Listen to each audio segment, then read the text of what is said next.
Well, good morning, everyone. Welcome to a conversation about senior mobility with an emphasis on what's going on in Rhode Island. My name is Dave Raposa.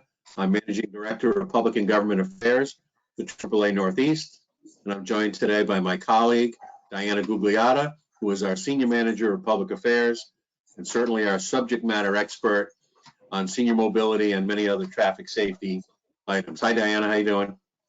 Hello, thanks for having the conversation. It's an important conversation. So just the little bit of housekeeping here. This is being recorded and will show up later on YouTube. For people who are watching live and have any questions, please put them in the chat, and Mark Shieldrop, our producer, will forward them on.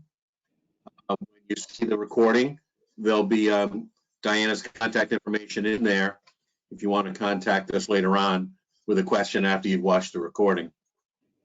And I think, Diana, that's a good place to start, this way of reaching out to us.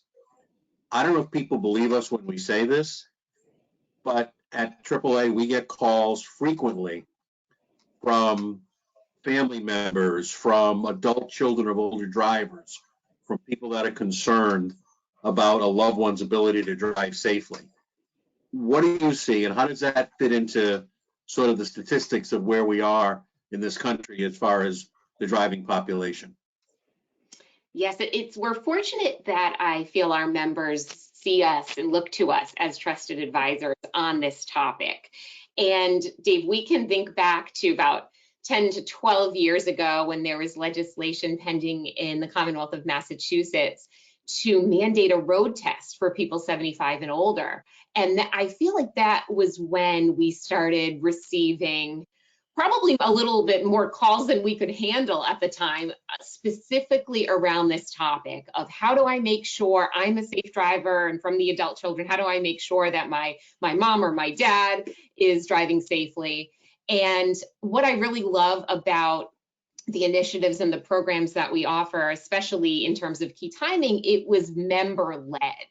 We responded to the need from our own members and the questions that were coming in.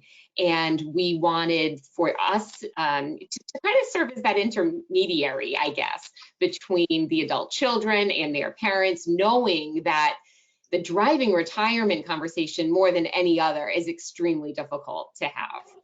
So, I know today we're talking about Rhode Island specifically, and we have some slides that will show us, it's kind of hello baby boomers. Baby boomers are on the road, and it's wonderful to see, people are driving much longer and living much longer, which is great. But specifically, here in Rhode Island, there are about 244,000 Rhode Islanders over age 60. That's about a 23% increase just since 2016, when we really started looking at this data carefully. And we here in Rhode Island have the highest percentage of people 85 and older for all of the New England states. People like to stay, and I'm a Rhode Islander, I'm a native Rhode Islander, people like to stay in Rhode Island, and I think that's wonderful. But even nationally, we have the third highest percentage of citizens 85 and older across the country. So, when we look at survey data from the Department of Health, though, we know that 50% of seniors over 85 have some kind of health issue or physical limitation that's going to impact their ability to drive safely. So transportation planning really is a critical public policy issue. And I know we've got a lot of data from our own Foundation for Traffic Safety about, when it's safe to drive and what aging does to the driving process. And Diana, even though the population is getting older, Mm-hmm. our ability to drive safely is going in the same direction, right? Or wrong? Yeah, so we see crash rates start to increase at about age 75, and we know that people tend to outlive their ability to drive safely for about 6 to 10 years. It skews actually a little bit older for women, and you wouldn't think that. Anecdotally, we all on the staff here at AAA that do community outreach and education programs. We will often, do programming in senior centers and have many, many more female attendees in these programs than males.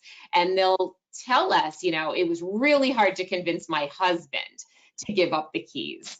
I think females are wired a little bit differently toward community and socialization. And they want to get out there and socialize and, attend classes.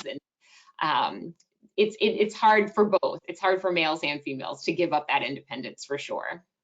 Now you mentioned, how we get a lot of phone calls from family members. You're going to tell me, right, when one of the calls you get is from one of my kids? I don't think that will happen because we're among the most educated, probably in all of Rhode Island, on this issue. But yeah, it's interesting, those phone calls that come in, because we'll even get calls from our road service department, or people calling in to say, I'm upset with you, AAA, because I disconnected my dad's car battery and you guys went out and reconnected it. And now he's out there driving again.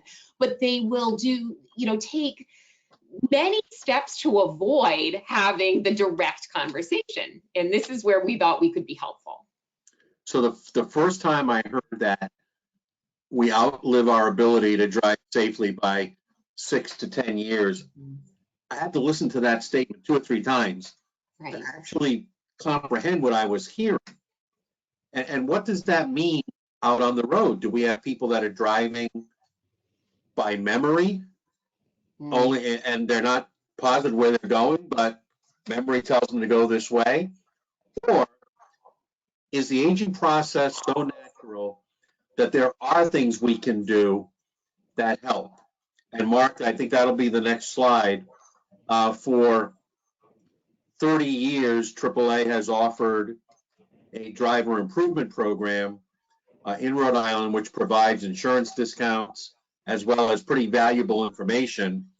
And this slide, Diana, really speaks to older drivers, and in particular, scenarios that develop where they or we are particularly vulnerable to being in crashes. Which ones here really jump out at you?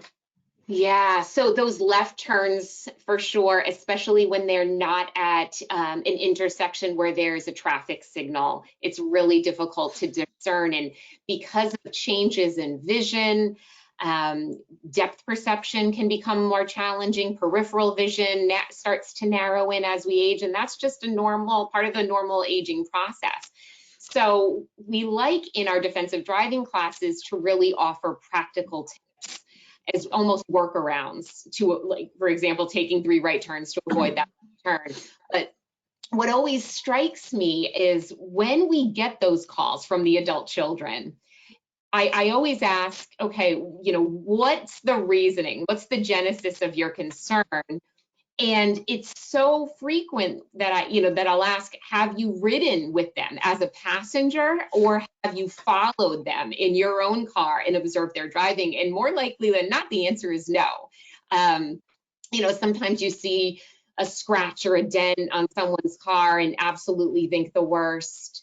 And sometimes it's just a matter of sheer chronological age that gets the children thinking about the safety of a parent. And unfortunately, for some and in many families, it's not addressed until something bad happens. And that's what we're trying to avoid, especially through the Key Timing program, to try to get people to plan ahead and be proactive. But yes, these 5 scenarios on the screen, this is all data that was brought to us from the National Highway Traffic Safety Administration, and they went through citations and looked at the top leading 5 causes for crashes with older drivers. And, also, like you mentioned, Dave, when you said driving from memory, when you see a new roadway engineering project pop up in the community, that's where we see a huge uptick in crashes, especially with older drivers. I'll never forget attending years ago after the roundabout had been built out outside Twin River in Lincoln, and that became one of the top crash sites in the state. And oftentimes who's going to Twin River to spend some time. It's retired folks, older drivers, and it was difficult for them to manage that new infrastructure. So that's very true as well. The first one there, turning left across oncoming traffic, is interesting. It's an issue for new drivers, right, as well as older drivers. And you can just picture it. You pull up to the stop sign, you look left, you see the car coming, then by the time you pull out, there's a collision. right. What happened? And it was, as we get older, or even the younger drivers with no experience, to be able to judge that time and space and speed is just a skill that either you haven't developed or is a little bit diminished. So these 5 are excellent. They are part of our program as well. And merging onto the highway, a lot of people will go to the bottom of the ramp and stop and then try to merge in from 0. Yes. It's probably the worst thing you can do. Rhode Island's a little trickier. An older state, the roadways have been here for a while. You don't have the ability to have those long on-ramps. Right. You might see in a place like Florida, where you can look and see everything on the highway. Here, maybe not so much. But one thing you mentioned, Diana, about riding along with somebody and commentary driving, they call it in driver ed. Somebody once told me an interesting thing to do with your father or your mother or something. You're driving with them and it looks like they're physically doing everything fine. You say, Dad, at the next stop sign, take a left. And then watch Dad's reaction. How long does it take you to mentally process that? Right. Somebody else might, okay, put my turn signal on, go left. But if somebody is having to think it through a little bit, even though they physically can do it, it's a tip off that there's something you may want to keep an eye on. Right. Those cognitive abilities tend to slow, as we age, and that's something we try to get people physically active, and we talk about all those cognitive exercises, whether it's puzzles or board games, but something every day to challenge, because when you're in that same daily routine day after day, that's the worst enemy, right, of the brain. So. And you're right, they do talk about brain retraining a lot.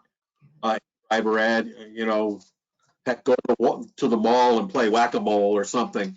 Yeah. Something that kind of gets your brain going a little bit. Right. Because you're right, if you don't, the brain is a muscle. Right. If it's not exercised, it just sits there.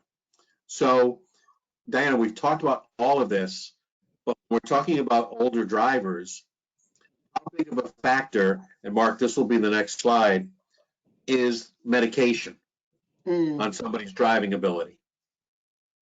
Yeah, so this tool, RoadWise RX, which was developed by the AAA Foundation for Traffic Safety, we've used this a lot in our outreach when we talk to older adults. And to be honest, we're talking about this more with younger drivers as well. We've never seen a time in history where so many young people were taking daily medications.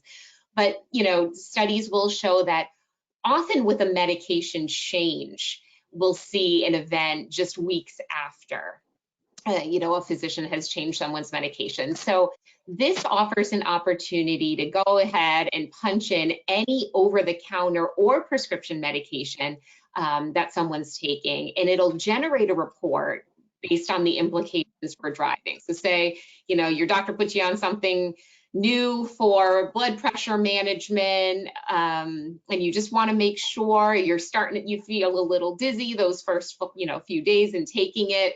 You're questioning whether you should or shouldn't drive, or maybe call the physician for an adjustment. You go ahead and you can put, honestly, the brand name right into this search bar, and it'll generate a report. It is private information. We get a lot of questions about that. Can someone on the back end see what medications I'm taking? And absolutely not. And you are able to save that report and bring it along with you to your next medical appointment, which I think is really important. So you kind of resources that a pharmacist would have right there in the comfort of your own home. And it's a great tool because one of the things we learned early on was that people have a pretty good idea of the impact of their existing medications on their ability to drive. However, they have no idea about the impact of new medications on their ability to drive. And as anybody can tell you, the paperwork that's attached to your prescription Yes. with the tiny type that you Yes. can't, that's going to say it in there somewhere. But now you have even broader issues: legalization of marijuana, the mixing of medications, the mixing of alcohol with medications, the entire opioid world. Right. All of the research on drugged driving, I think is struggling to keep up with what's going on in the real world. And we know what we're seeing when it comes to older drivers, that there is a constant mix of many medications. Yes. And how do you sort out what combination is good or what combination may make you a lot sleepier? Exactly. Yeah. And, even it's springtime, I can tell you that I've been taking an allergy pill every single day for the last few weeks. Things like that. The Claritin D, even things that you would get over the counter. A lot of the over-the-counter medications will contain similar ingredients to like a sleeping pill. So talk about falling asleep behind the wheel. It's very real. And, things that people tend to pick up at CVS or Walgreens, they don't often keep that in the back of their mind as something that could affect their driving. But you nailed it when you said it's poly drug use. It's what you're getting from your doctor, what you're taking over the counter, and then with the mix of medicinal marijuana or recreational marijuana, it's causing a lot of problems. And it's something, just research will tell us in states that have legalized marijuana, we used to worry about issues of drugged driving related to nighttime driving. Usually, 1 in 10 people driving during the day had drugs in their system that were going to affect driving. In those states now that have legalized, it's 1 in 5 daytime drivers are under the effects of marijuana and other drugs. So I think definitely to keep in mind as we think of defensive driving and why it's so important to be able to have those quick reflexes behind the wheel more than ever. And it's funny, in our driver improvement classes, I'll ask them what they think is the most commonly used drug in the country. Yeah. Right. And then we throw in all kinds of things, and nobody gets the answer right. Oh. Actually, that it's caffeine. Yeah. And Yes. then we give them the caffeine quiz. What's worse? Red Bull, Starbucks, Mountain Dew, Diet Coke, and they've all got a certain level of caffeine in them, and that's Right. going to have an impact on you as well. Your heart racing, yeah, for sure. Yes. So, we talk, as I said, this stuff is happening almost faster than the educational materials can keep up with it.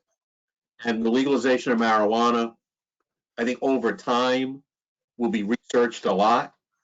But right now, we know things that we know, such as the combination of marijuana and alcohol.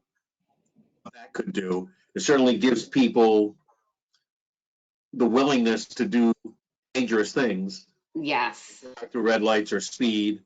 So there's constant research on this. And then, Diana, as we move to the point where the family members are concerned, maybe a doctor is concerned, maybe there's a fender bender or a couple of near misses, the state does have a role. Yes. And in the case of Rhode Island, it's the whole medical advisory, medical review board.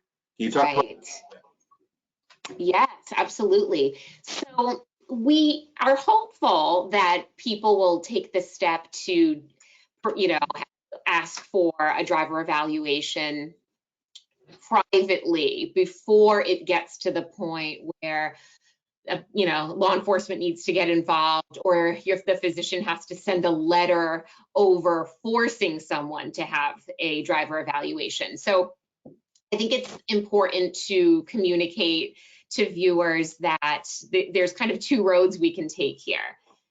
So if you go, let's say, to the family physician and say, concerned about the driving here, concerned about some motor skills, cognitive responses don't seem as quick as they used to be, they can actually refer someone to an evaluation right at Lifespan. They do them right in Providence. They perform testing on your vision, everything you see on the screen, really, cognitive tests. They put you in a driving simulator and see how you do, and they'll give you recommendations. Is some occupational therapy work needed at the end of this? Maybe there's something that has gone on physically that accommodations can be made. So they'll sit with you, give you lots of advice. Sometimes the recommendation is to come back in 6 months after doing some therapy. Sometimes the recommendation is, oh, you really need to stop right here. And sometimes they set you on your way. So it's good to know that. The phone number is right here. If anyone is in this situation and feels as though a private evaluation would be a good next step. And I know on the next slide, there's some more specific information in terms of the needs for private evaluations, right? So, they want that eye examination card and things like that. But if an event occurs, let's say there's a crash, and the referral is made to the Rhode Island DMV's Medical Advisory Board, and an evaluation has to be performed. If the driver doesn't perform well, the state would go ahead and take that person's driver's license, unfortunately.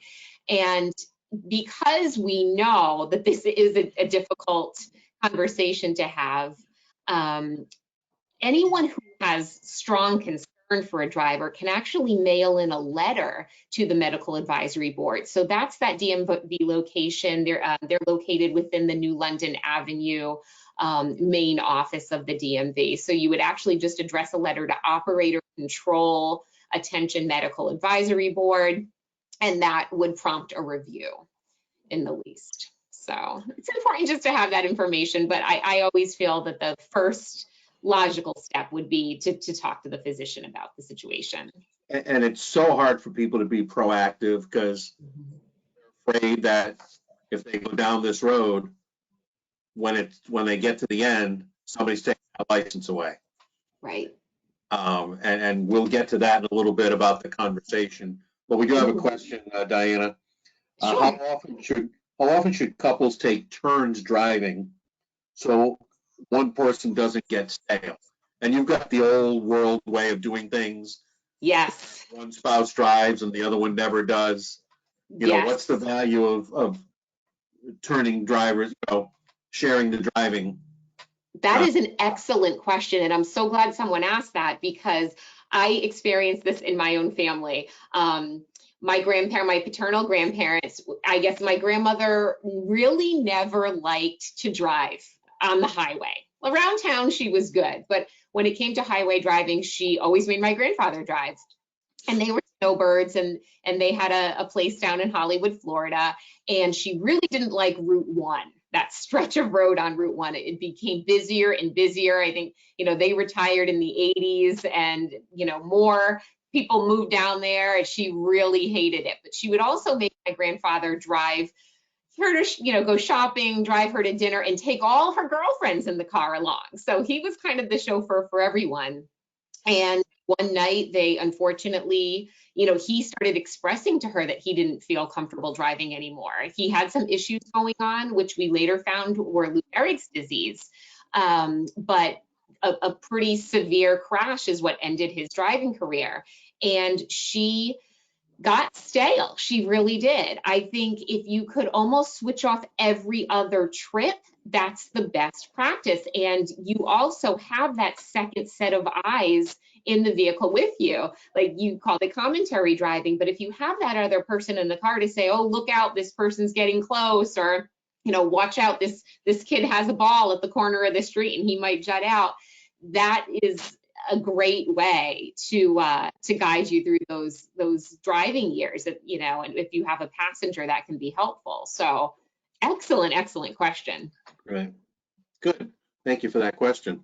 So here we are in Rhode Island. You're 75 years old. Give me a license. I've got the scissors right here. We'll just cut them up and that's it. Well, we all know that chronological is not a significant factor in whether somebody can drive safely or not. However, the aging process does impact certain abilities we have. You mentioned the ability to look over your shoulder and make a lane change if you got a little arthritis in your neck, and then everything else that goes along with vision. So several years ago, you specifically created a program that would provide resources for families when it came to any kind of older driver issues. And you called it, and we call it, Key Timing. Why don't you go back a little bit to how and why it was even created in the first place? Sure, and like I said, I'm really proud of it because it was very much member-led. You know, those calls were coming in, and we were getting those questions on a very frequent basis. And then one member in Massachusetts who lived in the Westwood area called up one day and she said, I'm a professional negotiator, and I just went through this whole issue with my aging aunt. I think she said her aunt was about 95 years old. And she was, you know, had to convince her that it was time to give up the keys. There were definitely health concerns where she should not have been driving.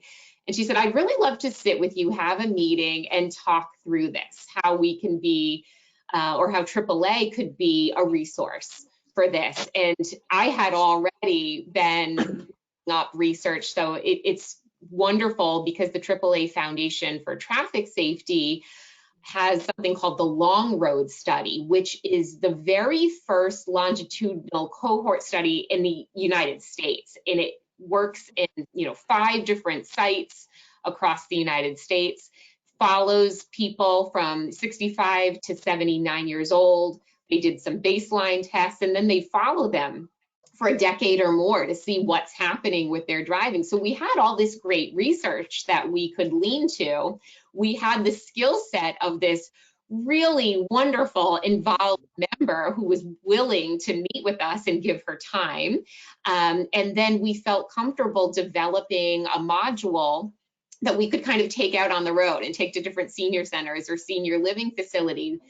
In our goal and the way we marketed the Key Timing program initially was, okay, all you adults, children that have concerns, bring your parents, we'll be the middleman, we'll help you negotiate, and we're going to help you through the process. But unfortunately, in the beginning, what we found was the kids were showing up and the parents weren't coming along because they still didn't feel comfortable being in the same room talking about this together. Or sometimes we would go and deliver a program at a senior center and the kids wouldn't be coming on. So like, how do we reach people? And that's when we leaned into our training and development department and developed this as an e-learning module.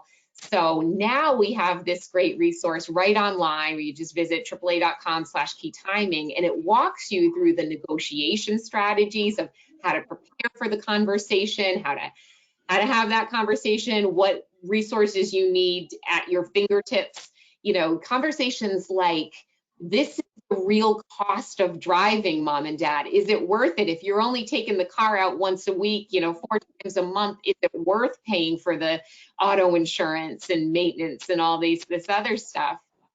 So we're trying to be very practical about the guidance, but then other research shows that when you do have to rely on mobility systems in your community for transportation, once you've given up the keys or retired from driving, people are, you know, much more comfortable if they say are using the senior van that's operating out of the senior center. They like that comfort in familiarity, right? So it also speaks to the AAA Foundation research when we look at folks that live in suburban or rural communities versus urban communities. We can really see that driving cessation has a greater impact on rural communities. Well, it's pretty obvious. People that live in urban environments, they feel more comfortable taking public transit. But what we're trying to avoid is what we've seen in research that happens after people retire from driving, is they get extremely depressed and their social connections are really shut off. And it's important to be proactive, like we said earlier, and create a mobility plan. And often it's the family that's going to push that person to create the mobility plan. So that's what we built out in the tool that accompanies the e-learning module. And I think that's a really interesting facet of this. If you go back to the original key timing, yes, the emphasis probably was on the conversation. Mm-hmm. And the idea of mobility planning and driving retirement, transportation equity, none of these phrases were really in there yet, but Right. they are now. Yes. They really are now. And when we talk about driving retirement, same as you're talking about work retirement. Right. You're going to stop working and you're going to do this, this, and this. You're going to stop driving at some point. You're going to do this, this, and this. And I think that's a big feature of this program, is it's getting people involved with and thinking about not just the conversation, but what happens afterwards. Exactly. When you've convinced mom or dad, or they've convinced themselves, it's time. Well, oh, wait a minute, by the way, I live in Foster. How am I going to get from point A to point B? So this Absolutely. is kind of a broad topic, and I know within Key Timing, you did a lot of town by town, city by city research into resources that might be available for people. Exactly. That was the time-consuming part. And thank God we have a whole team that took part in that. So kudos to the team that literally went into all 39 cities and towns, made a lot of phone calls. So if you visit the website, the AAA.com/key timing, up in the upper right corner of the screen, you'll see a little link where you can go into community transportation. It opens up this PDF, this giant spreadsheet, and you have to scroll pretty far down to get to Rhode Island, but you'll see a breakout of every city and town. And Dave, like you mentioned, transportation equity really is top of mind. I mean, we need to look at transportation policy from the perspective of horizontal and vertical equity. So much of our policy work, especially I think here in Rhode Island, is focused on supporting low-income citizens and underserved communities, and rightly so. But interestingly, our urban communities, where many people just don't have vehicles and use public transit, have some great systems in place for mobility for older adults. But when you look at an older person living in a town like Portsmouth, and the RIPTA ride program doesn't serve, beyond 3/4 of a mile of a RIPTA route, and they don't need, medical transportation, there's absolutely no community transportation service for them in that town. So that's where families need to, help that person look into what the state has to offer. And more, we're doing a lot of work here in Rhode Island. One great resource that we can't leave this webinar without mentioning is the Point. So the Point is sort of Rhode Island's healthy aging network. And there's a help desk where people can call, and I'll give you the phone number. It's 401-462-4444, or you can just call 211. And there's a help desk that can help identify mobility resources. And they'll give you more information about services like MTM that operates through the Department of Health and Human Services, programs like RIPTA's Ride paratransit program for anyone who's disabled or who really just can't walk to a bus stop, walk back and forth. And then we also have a senior program where offers a reduced fare bus pass program. So there are other resources. It just, it takes a little bit of time. So we've tried to get it all there in one place so people can go into this spreadsheet and find all the information that they'll need. And then I think the greatest resource Mark is scrolling us through is just a template sheet where the family can sit down together and kind of divide up rides among family members or neighbors, and then supplement with community transportation so the person isn't stuck at home. Now, you mentioned RIPTA. I know that they've been very engaged with you and others on these conversations, as well as your involvement with Age Friendly Rhode Island. Yes. What is the infrastructure within the state of organizations and groups of advocates who are working on issues such as transportation equity, or that person in Portsmouth or Foster who may be struggling to find a ride?